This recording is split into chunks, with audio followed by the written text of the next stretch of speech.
Hello, baseball fans. Welcome back to Yankees Talk, and we have a lot of news to get into today, and I cannot wait to jump in. But let's go. First, let's start off with the Padres. Sadly, Yankees fan, Matt Carpenter is off the market. He has joined the Padres on a 1-year, $6 million deal with a player option for a second year, also worth $6 million. Last year, Carpenter, he didn't play a ton, but and it's not a huge sample size, but it's a good size, and he did a really phenomenal job last year. Had a great bounce back season. He had a batting average of 305, 15 home runs, 32 RBIs, and an OPS of 1139. Phenomenal signing by the Padres. They got their main DH, another great bat in that lineup, and they're starting to really form and look up to maybe take the NL West from the Dodgers for the first time in about 8 years. Or sorry, not 8 years, for the second time in 11 years. Next, let's hop over to the Orioles. The Orioles have reunited and signed right-handed pitcher Michael Givens for a 1-year, $3 million deal. Givens last year had a 7-3 record. He had a 3.38 ERA, 61.1 innings pitched, 71 strikeouts, and a WHIP of 132. Solid stats, pretty good pitcher. Great to back up the Orioles bullpen, and a great addition because the Orioles pitching has struggled within the past year and was not projected to do well this year at all. So adding him is a great addition to that needed pitching staff, which they are going for. And Givens, who was on the Mets last year, did a great job himself. So hopefully this will balance things out. Furthermore, with the Orioles have a phenomenal farm system at the moment, many great infielders who are ready to come up. Therefore, they're putting Jorge Mateo out there, if they get the right offer, on the trading block, which in my opinion, that's a great idea. Seeing as how they have infielders coming up, they may as well get the guy now to go and get a good chunk for him instead of waiting and just letting him go on free agency later. Jorge Mateo, he was the fastest guy in the MLB last year, just about. He had 35 steals, which is the most in all of baseball, a defensive wizard, pretty good at hitting too. The guy can do it all, and any team at the moment could use a shortstop like that, and it's because the game's not all about power. Adding a guy like Jorge Mateo would be great for any lineup. On the topic of the Orioles have lost Jordan Lyles to free agency.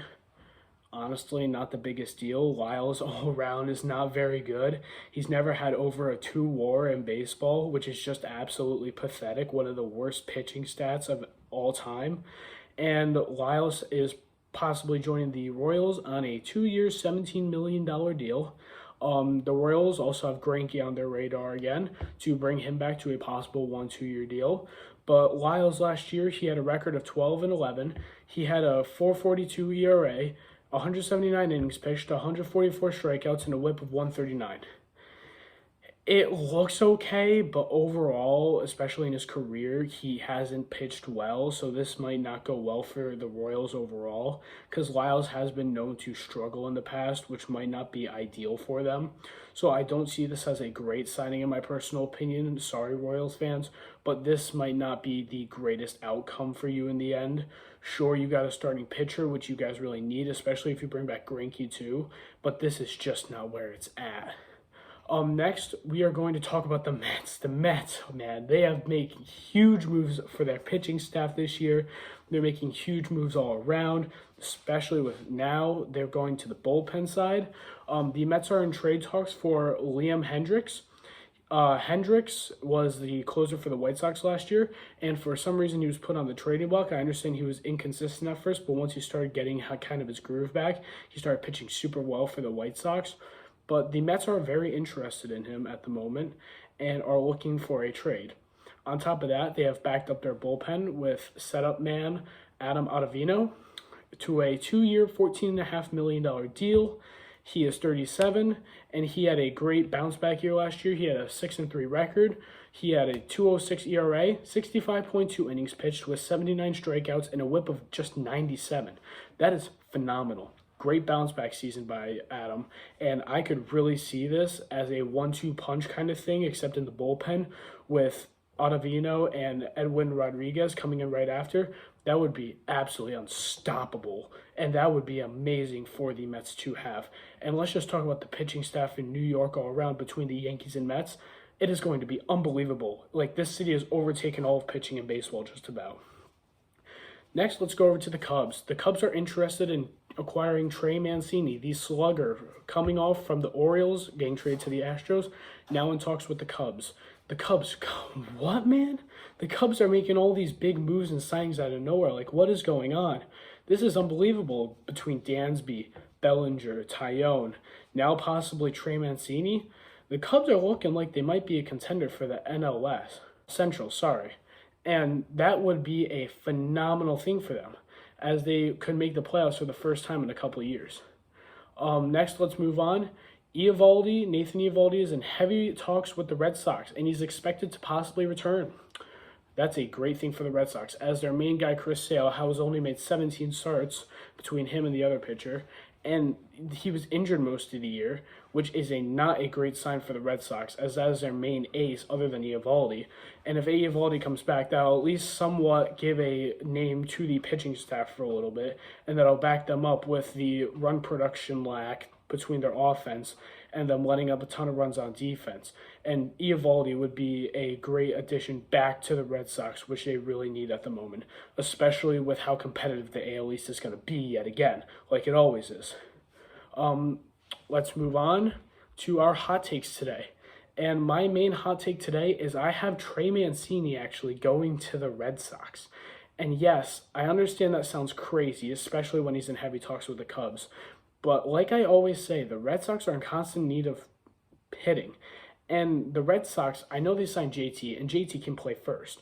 But they also want to mostly DH Justin Turner.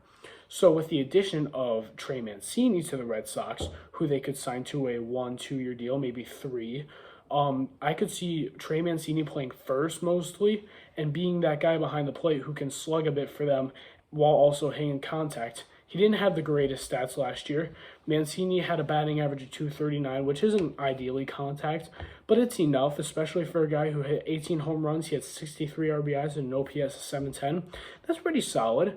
I could see Mancini performing and doing really well for the Red Sox, as well as getting that run production needed and giving them a solid first baseman defensively and offensively. And they really need this at the moment because with their lack of hitting, like I always repeatedly say, and their lack of run production, kind of like the Yankees, just not nearly like close to what the Yankees were doing, it was bad.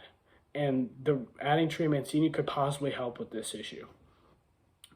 Next, let's move on to the Yankees information today. The Yankees deal with Judge is official. The Yankees have officially signed Aaron Judge. No more sources, nothing. Press conference on Tuesday. Judge is officially a Yankee. Again, 9 years, $360 million. Everyone's glad he's back. Judge is glad he's back.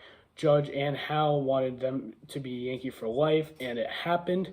Thank you, Yankees, and I'm super happy Judge is back.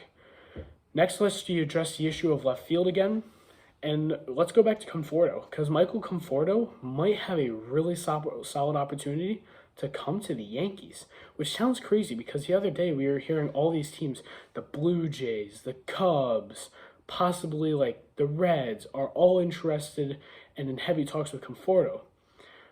But we also hear concerns about Conforto, in which his arm might not be as strong as it used to be due to his surgery, in which now he can throw 150 feet, which is still a decent amount, but teams are worried that it either might be inconsistent or not accurate, and that is a big issue. But this could really benefit the Yankees, because the Yankees, who are in much need of a left fielder and kind of look to do anything right now to get anything better than Hicks, could turn to Conforto, which I would not mind at all. Conforto seems like a decent hitter. He seems like he can do some really decent defending, and in my opinion, he's better than Hicks.